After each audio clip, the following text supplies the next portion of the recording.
What if I told you that the biggest thing we've been taught about love is wrong? Not because people intentionally lied to us, but because we've been told a version of love that's incomplete. Think about it. From the time we're children, we're surrounded by stories about love. Movies tell us that if two people are meant to be together, everything will magically work out.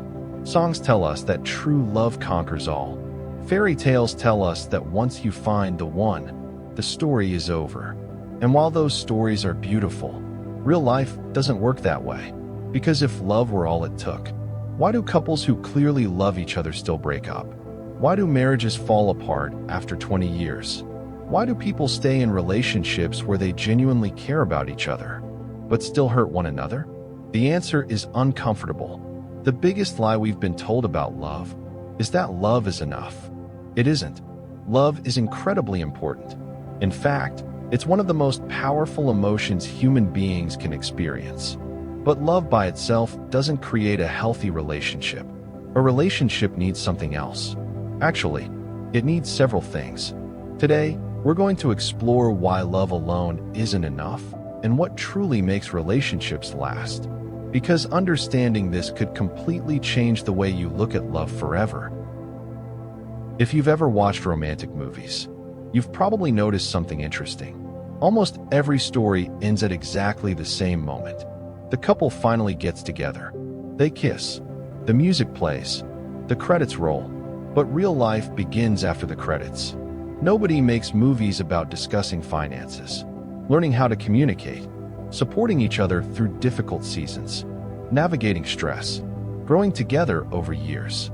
Those aren't glamorous moments, but they're the moments that actually define relationships. We've been taught to focus on finding love. Very few people teach us how to keep it healthy, and that's where many relationships begin to struggle. Because finding someone is only the beginning. Building something lasting, that's the real challenge. Another lie we've been told is that love should always feel exciting. Butterflies, constant passion, nonstop excitement. Now don't get me wrong, those feelings are wonderful. The beginning of a relationship often feels electric. Everything is new. Every conversation is exciting. Every date feels special. Your brain is flooded with chemicals like dopamine. Everything feels effortless. But here's what happens next. Eventually, life becomes normal. Work gets stressful. Bills appear. Schedules become busy. Laundry has to be done. One of you gets sick. Someone has a bad day. The butterflies naturally become less intense. And that's when many people panic. They think, I don't feel the same excitement anymore. Maybe I've fallen out of love. What if this isn't my soulmate? In reality, what's disappearing isn't necessarily love. It's novelty. The excitement of something new naturally fades. But healthy love doesn't disappear with it. Instead, it transforms. The butterflies become comfort. The excitement becomes trust. The obsession becomes partnership. The healthiest relationships often feel less like a roller coaster. Imagine two people who genuinely love each other. One struggles with communication. The other avoids conflict completely. Whenever a problem appears, one person wants to talk immediately. The other shuts down. Neither person is evil. Neither person wants the relationship to fail. In fact, they both desperately want it to work. But without learning healthier communication, love alone cannot fix that problem. Or imagine someone who deeply loves their partner, but refuses to take accountability. Every disagreement becomes someone else's fault. Every conversation turns into defensiveness. Again, love exists, but emotional maturity doesn't. Without growth, the relationship slowly becomes exhausting. This is one of the hardest truths about love. Sometimes people genuinely love each other and still aren't capable of building a healthy relationship together. Not because they're bad people, but because love requires skills. Communication is a skill. Listening is a skill. Compromise is a skill. Managing emotions is a skill. Trust is built through skills. Relationships aren't just emotional. They're practical, and that's something almost nobody teaches us. Perhaps the biggest fantasy we've been taught is that somewhere in the world, there is one perfect person, your soulmate, the person who will understand you completely, never disappoint you, never frustrate you, never require difficult conversations. It sounds beautiful, but it creates impossible expectations because no human being can meet them. Every single person you ever date will have flaws, just like you do. The goal isn't to find someone who never makes mistakes. The goal is to find someone whose values align with yours, someone who is willing to grow, someone who communicates, someone who respects you, someone who continues choosing the relationship even when life becomes difficult. Real love isn't about finding perfection. It's about building something meaningful with another imperfect human being. And perhaps that's even more beautiful, because it isn't fantasy, it's real. Many people believe that the strongest love is the most intense love, the kind that consumes your thoughts, keeps you awake at night, makes your emotions swing from incredible highs to painful lows. But intensity and love are not the same thing.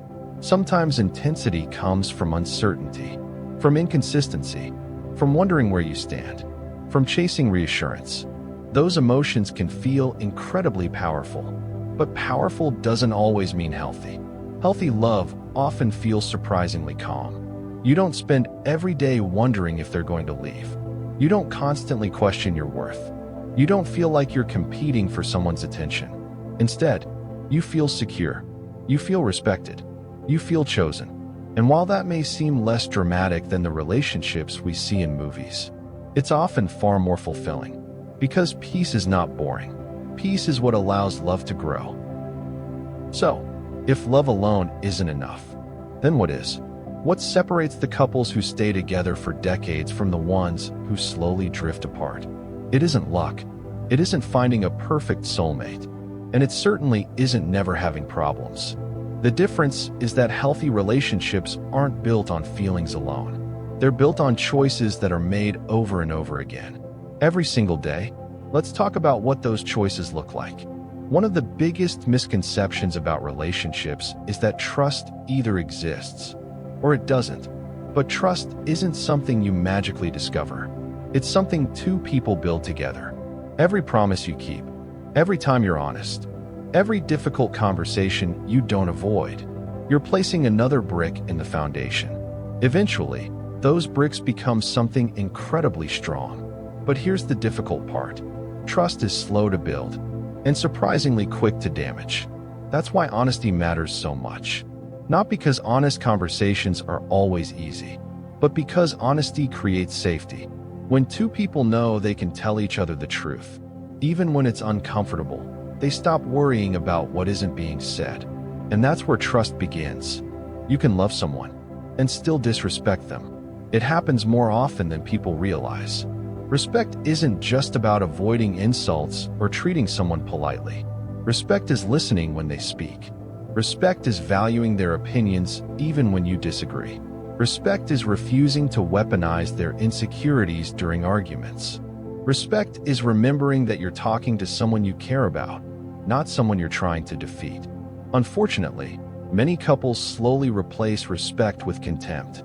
Small sarcastic comments, eye rolls, interruptions, constant criticism. These moments may seem insignificant on their own, but over months and years, they quietly erode the relationship.